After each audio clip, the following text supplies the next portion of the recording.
Oxycontin to heroin.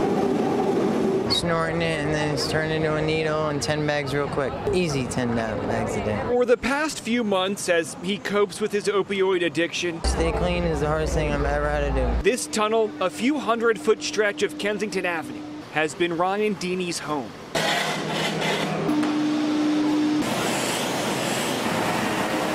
Now the sound of the screeching L mixed with the scrapes of shovels and the crunch of debris as city officials clean up and close this encampment. The men and women living here were given 30 days notice of the cleanup.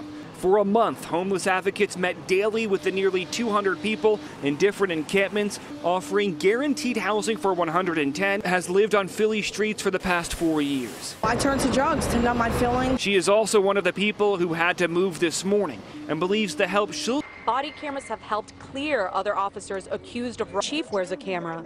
He shared some of his body camera video from the recent protests. A lot of improvement has to occur. Nistel tells us discipline is key in having a body camera system that.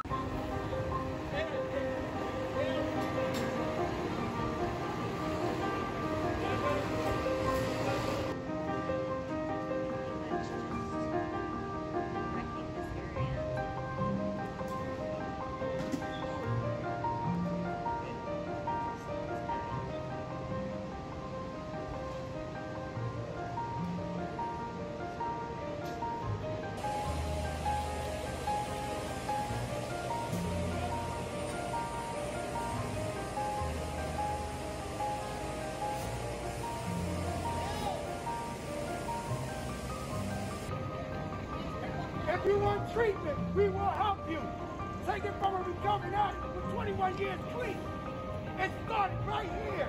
21 years ago, I had to make a decision.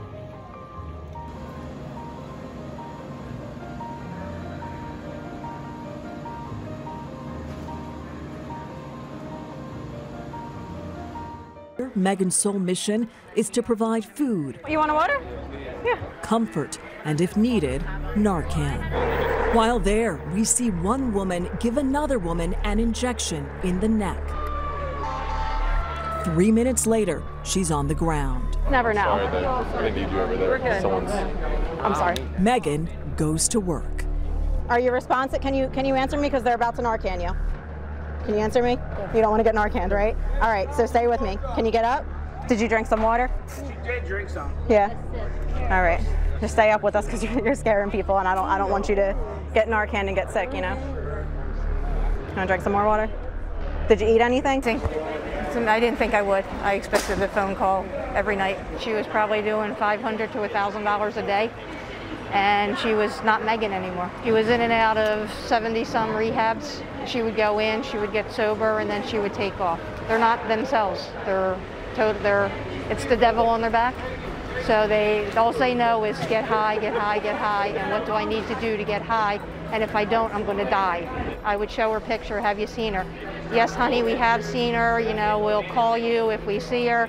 Actually, some of the people on the streets would go into the abandoned house that she was in, and she would say, no, I'm not coming out, or whatever. Praying for a sign. No, like, I see something in you, and like, let me help you out. You can't understand it until you actually come out here. Megan, now rescued, with a mission to save others. Do you want to go tonight or no? Whenever they're ready. There's really no way to describe it, you know, because they're taking that first step to possibly getting their lives back together. It makes all of the hard work worth it. You know, I love it. I love seeing it. I made it out. So I want other people to know that they can make it out too. Today becomes more challenging. Many people here are struggling to make ends meet. It is impossible to move solely on one's own.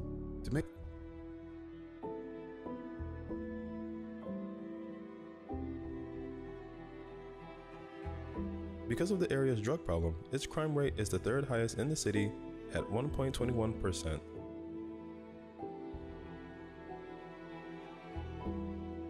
It's not uncommon to see people injecting heroin and nodding off on the sidewalk in the middle of the day in this part of Philadelphia.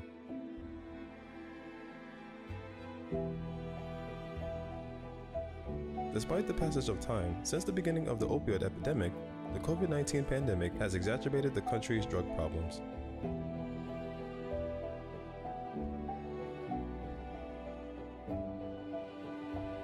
In 2020, there are expected to be 88,000 reported drug overdose deaths, a 27% increase from the previous year. Due to the pandemic, drug dealers and distributors were also unable to obtain the same quantities of ingredients that they were previously accustomed to using.